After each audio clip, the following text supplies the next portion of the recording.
Harvest is a harvest of souls and not of things that will benefit your social and self-status. This is a harvest of souls. And the labor is the diligent work of leading those souls to Christ. Christ.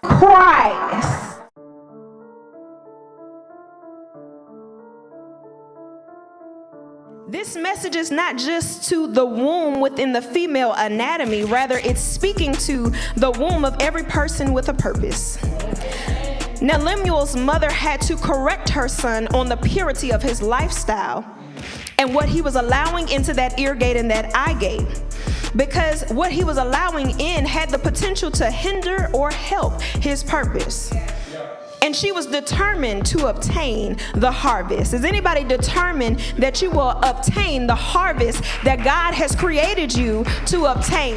You may be the sum total of your life's experiences, your life's influences, and your environment. But as you become the parent, as you become the one that is housing this anointing, as you are the one that has to bring forth this baby and give life into this earth to bring forth a harvest.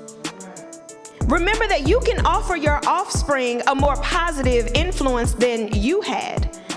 You can offer your harvest, or you can offer your offspring greater experiences and a better environment than you had. How do I do that? Well, you have to work out your own soul salvation with fear and trembling, yes. And there are things that we have to get delivered from. There's so much that weighs down on the inside of us that tries to hinder our mind from thinking clearly. But I don't want a harvest that's going to lead me to hell. I don't want a harvest, Pastor, that's going to cause me to stumble and fall. I don't want a harvest that is going to stand in the way of me being God's best. If God chose me and privileged me to carry and bear the fruit in a harvest, why would I settle for anything less? Why would I settle for comfort?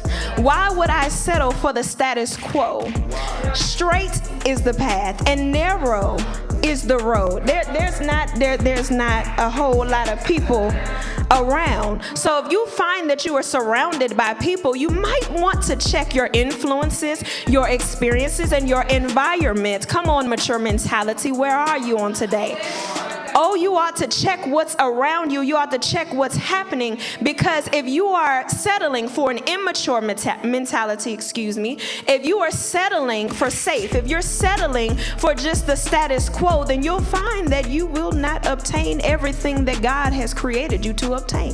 The enemy seeks to strangle your purpose in the entanglement of an immature mentality. But God said, your baby shall not be a stillborn. Come on, somebody. Oh, the saints don't know when to praise them. God said that your child, your baby, shall not be a stillborn. Somebody look at your neighbor and say, oh, you don't have a stillborn. No, your baby shall live. Don't keep going back to the same place that you were in, because the enemy knows your name. The enemy knows your path. The enemy knows what you've been doing. The enemy knows how to trip you up. So you got to sit down and be intentional and figure out, what is it going to take? What kind of diet plan do I need, God, so that I can grow? What kind of plan do I need so that I can come up out of this low place, this depression? What kind of plan do I need so that I can become all things that God is calling me to be? So you ought to lay your hands on your belly and declare that my baby shall live. The harvest shall flow through me.